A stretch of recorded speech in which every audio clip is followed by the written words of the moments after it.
આજની ધર્મકથા. પ્રણામ. વહાણનો આખો કાફલો પુરીમતાલ નગરીના કાંઠે આવ્યો. રત્નપાળ નગરીમાં પધાર્યા. નગરીમાં બધે જ સમાચાર પહોંચ્યા. છેક મમણ શેઠની હવેલી સુધી સમાચાર પહોંચ્યા. મમણ શેઠના ત્યાં કામ કરતા એક ભાઈએ રત્નપાળને જોયો અને હવેલીની અંદરમાં ચકચાર મચી ગઈ. બધા જ રત્નપાળને વધાવવા માટે આવવા લાગ્યા. મમણ શેઠ અને એમના પત્ની વર્ષો પછી જાણે પોતાનો દીકરો પ્રાપ્ત થયો હોય એવા ઉલ્લાસ અને ઉમંગમાં આવ્યા અને આવી રત્નપાળને આવકાર્યો, શુકનો કર્યા, વધાવ્યો, આરતી ઉતારી અને હવેલીની અંદરમાં પુનઃ પ્રવેશ થયો. આ આર્ય સંસ્કૃતિ છે, જેમાં દરેક ઘટનાને એક પ્રસંગની જેમ ઉજવાય છે અને સાહજિકપણે. એની માટે કોઈ ઇવેન્ટ ઓર્ગેનાઇઝરની જરૂર નથી હોતી. આપણા બાપદાદાઓએ આવડા મસ્ત મોટા પ્રસંગો પાર પાડ્યા. આમ તોતિંગ કહી શકાય એવા જિનાલયો, એવા અલગ અલગ પ્રકારના સ્થાપત્યો બનાવ્યા. એણે ક્યારે કોઈ એન્જિનિયરને સ્પેસિફિકલી હાયર કર્યા હશે એવું નહીં હોય.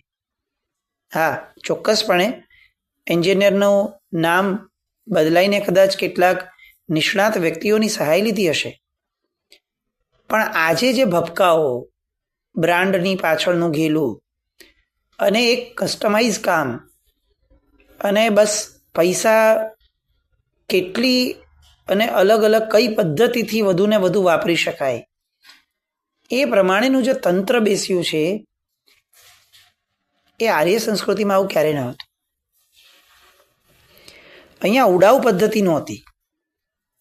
શ્રેષ્ઠીઓ એવા હતા કે આજના મુકેશ અંબાણીની આખી સંપત્તિને કદાચ આપણે કહીએ ને તો આપણા પરમાત્માના શ્રાવકોનું જે ગૌધન હતું, ગોકુળો હતા, એની સંખ્યા અથવા એના મૂલ્ય સાથે પણ સરખાવીએ ને તો આ લોકો આગળ કદાચ એટલું ધન નથી. એ હદ સુધીનું ધન. આપણે વિચાર કરીએ કે શાલિભદ્રજીને ત્યાં 99 પેટી ઉતરતી હતી. એને રત્નકંબલો ગટરમાં નખાતી હતી બીજે દિવસે સવારે. આજે દુનિયાનો એવો કયો શ્રેષ્ઠી છે કે જીવનમાં 1 મહિના માટે પણ એ આવું નિર્ણય લઈ શકે કે હું આજની વાપરેલી વસ્તુ કાલે નહીં વાપરું. અને તોય કઈ તુમાખી લઈને આપણે જીવીએ છીએ, કોની પાછળ ઘેરા થઈએ છીએ. આપણા પુણ્ય માઈક આંગલા અને આપણી પુણ્યને વધાવવાની પદ્ધતિઓ પણ માઈક આંગલી. ખરા અર્થની અંદરમાં જીવતા તો આપણા વડીલો હતા, આપણા પૂર્વજો હતા કે જે લોકો દરેક ઘટનામાં ઉલ્લાસ અને ઉમંગ જન્માવતા. દરેક ઘટનાની અંદરમાં લોકો ભેગા થતા, સાચા અર્થમાં ભેગા થતા અને લોકો ભેગા થતા. આજની જેમ ટોળું ભેગું નથી થતું. લોકો હોય ને ત્યાં લાગણી હોય, ટોળું હોય ને ત્યાં કંઈ જ ન હોય, ફક્ત ને ફક્ત દેખાડો હોય. આવી ભવ્યતા અને બહુ ઉલ્લાસ. મમણ શેઠ બહુ જ હૃદયપૂર્વક પોતે જેના પાલક પિતા છે, પરંતુ જેણે ક્યારેય આ પાલક પિતા હોવાનો ભાવ મનમાં કેળવ્યો નથી, સગા પિતાની જેમ જેને દીકરો ગણી અને જીવનભર સાચવ્યો છે બાળપણથી, એનું પુનઃ આગમન થયું. એટલે ખૂબ હર્ષથી એને આવકાર્યો. એને લઈ હવેલીના અંદરના ભાગી ગયા. અરસપરસ કુશળ પૂછ્યા, ઔપચારિક વાતો કરી અને તરત જ રત્નપાળે કીધું કે પિતાજી, મારા પિતાજીએ મને આપને ત્યાં ગીરે મૂક્યો હતો ત્યારે તમે જે દ્રવ્ય નક્કી કરેલું હતું તેનાથી 3 ગણું દ્રવ્ય હું આપની પાસે લાવ્યો છું, આપને આપવા માટે લાવ્યો છું. એમ કહી રત્નપાળે સોના મોરોની કોથળીઓ મમણ શેઠની સામે મૂકી. વિનયપૂર્વક. એ કદાચ બહુ રોફથી કહી શક્યા હોત કે લો હું તો ચૂકતે કરું છું અને આજથી આપણે છૂટા. એવું કહી શક્યા હોત રત્નપાળ. અત્યારે એ જે પોઝિશન ઉપર છે રાજાના જમાઈ તરીકે, એના આધાર ઉપર એ તુમાખી એમના મગજના નશામાં ચડી હોત તો એ કદાચ મમ્મણને આ રીતે પૈસા ફેંકી શક્યા હોત એની સામે. પણ ના, રત્નપાળ પુણ્યશાળી છે કારણ કે રત્નપાળ ગુણિયલ છે. એનું પુણ્ય ક્યારે પણ કોઈની માટે નબળા ભાવનું કારણ નથી બન્યું, કારણ કે ગુણના આધાર ઉપર એ પુણ્યનો ઉપભોગ ચાલે છે. આપણું પુણ્ય લોકોને ઈર્ષ્યા કરાવે છે. કેમ? કારણ કે આપણું પુણ્ય એ અનુબંધથી જ બહુ નબળું છે. તમે જુઓ, શાલિભદ્રજીને ત્યાં શ્રેણિક રાજા આવ્યા. શ્રેણિક રાજા વિચારે છે કે આ હું રાજા હોવા છતાં મારા કરતાં કંઈક ઘણો ધનવાન આ છે, અને હજી તો ઉંમર શું, સાવ બાળક જેવો છે. અને તેમ છતાં અભિવાદન આપવા માટે પણ એ ભદ્રા શેઠાણીને કહે છે કે મારે અભિવાદન આપવા માટે પણ બસ એકવાર એને મળવું છે. શ્રેણિકને ઈર્ષ્યા ન થવી જોઈએ? શ્રેણિકે આવું નક્કી ન કરવું જોઈએ કે મારા કરતાં વધી જાય એવું કેવી રીતે ચાલે, હું એની પર નવા કરવેરા નાખું, કંઈક કરું, તે કરું. આવું કેમ ન થયું? શ્રેણિક ગુણિયલ હતા એટલા માત્રથી? ના, એટલા માટે કારણ કે શાલિભદ્રજીનું પુણ્ય એવું પ્રકારનું હતું કે એમના પુણ્યને જોઈ અને ક્યારેય કોઈને ઈર્ષ્યા નહોતી થતી. આપણને જોઈને ક્યારેક કોઈકને ઈર્ષ્યા કે નબળો ભાવ આવે છે, એમાં પણ ક્યાંક ને ક્યાંક આપણા પુણ્યનો પણ નબળાઈનો ભાવ છે. આપણે પુણ્ય બાંધતી વખતે ક્યાંક ગર્વ કર્યો હશે કે જેના કારણે આજે આપણી પુણ્યાઈના સમયે લોકોને ઈર્ષ્યા થાય છે. કર્મગ્રંથિક સાહિત્યોમાંથી આપણને આ ઘણું શીખવા મળે છે. લોકોત્તર શાસન એ કર્મની આ જ વ્યાખ્યાઓ આપે છે કે જે લૌકિક શાસનના, લૌકિક ધર્મોના બિયોન્ડ છે.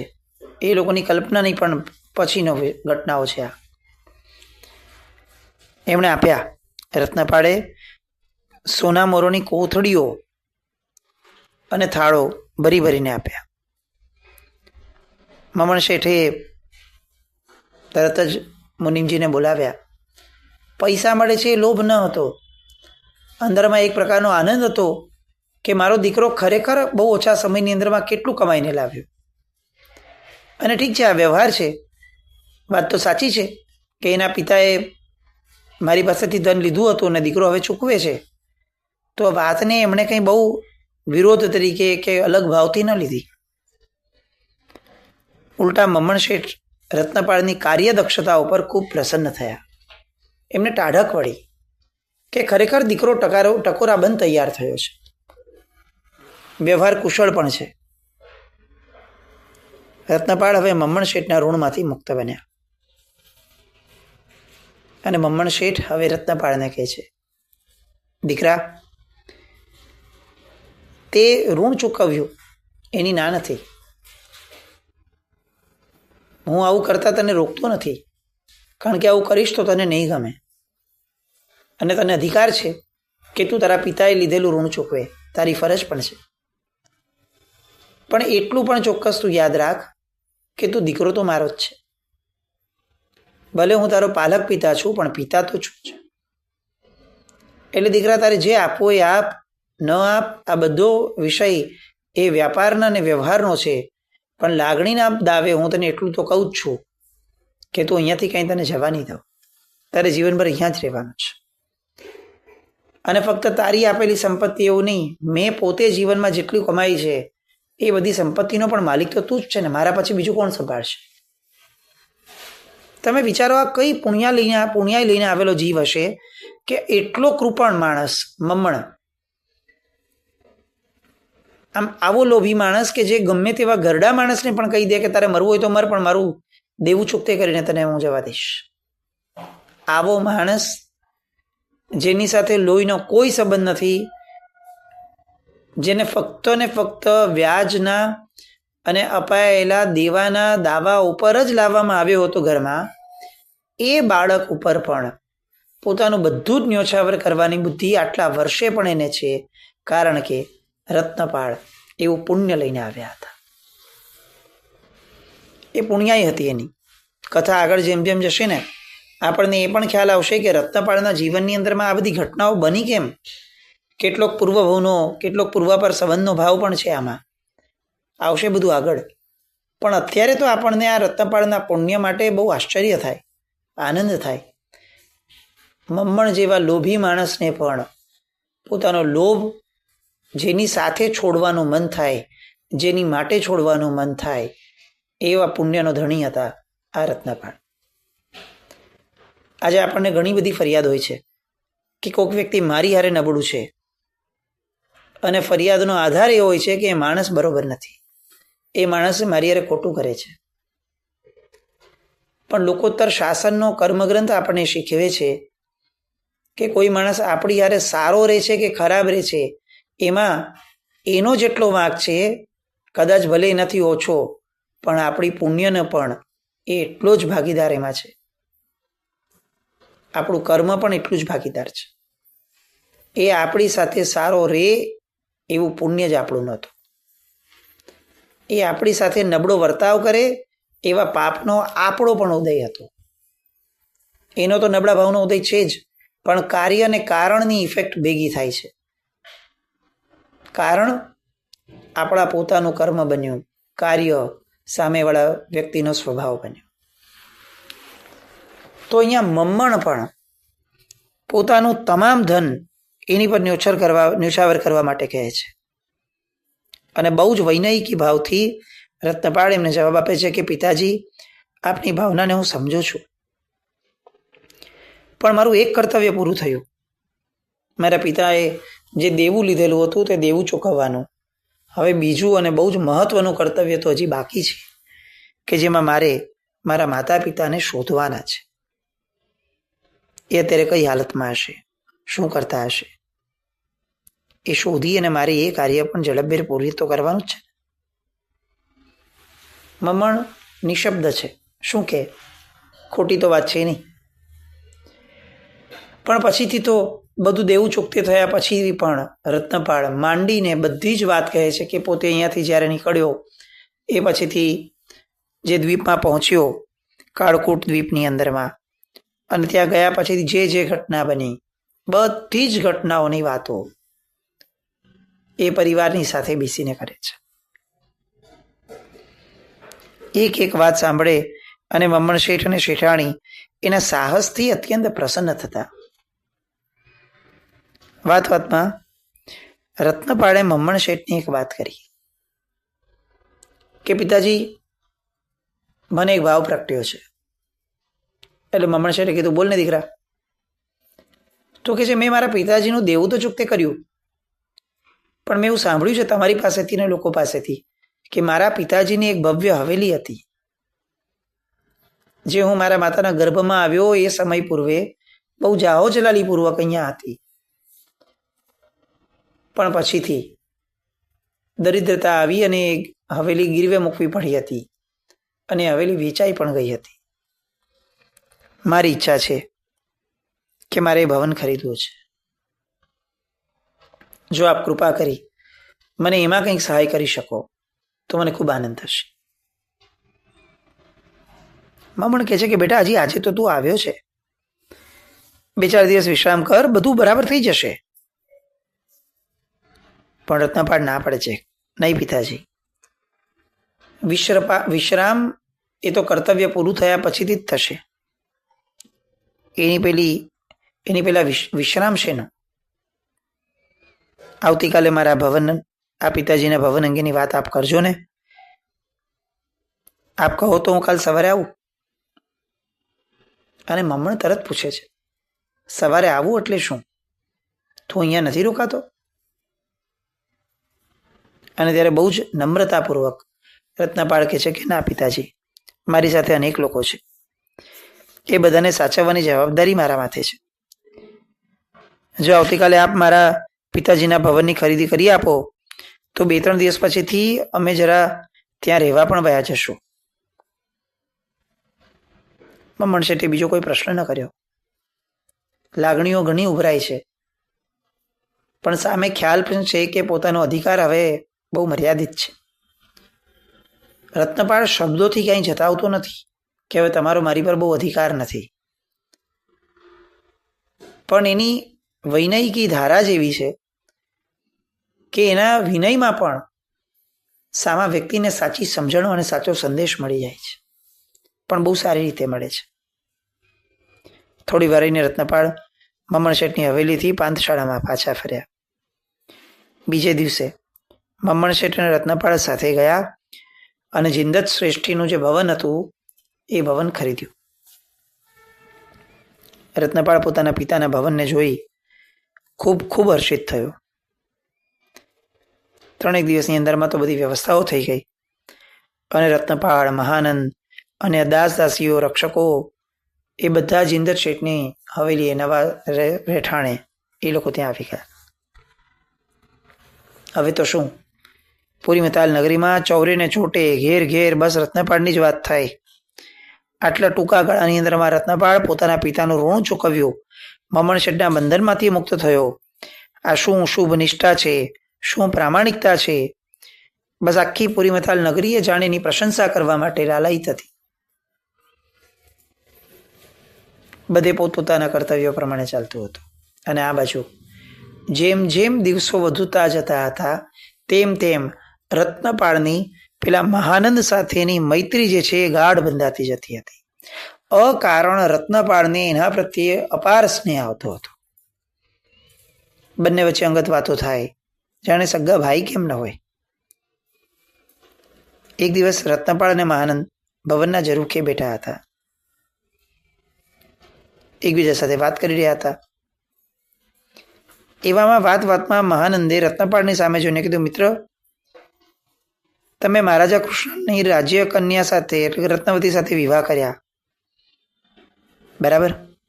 રત્નપાળે કીધું કે હા, અત્યંત પવિત્ર અને પતિવ્રતા એવી આ સ્ત્રી છે.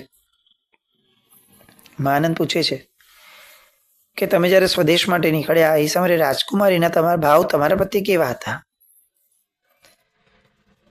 રત્નપાળ કહે છે કે પ્રિય, રાજકુમારી રત્નવતીએ પ્રયાણના દિવસે ખૂબ આંસુ સાર્યા હતા.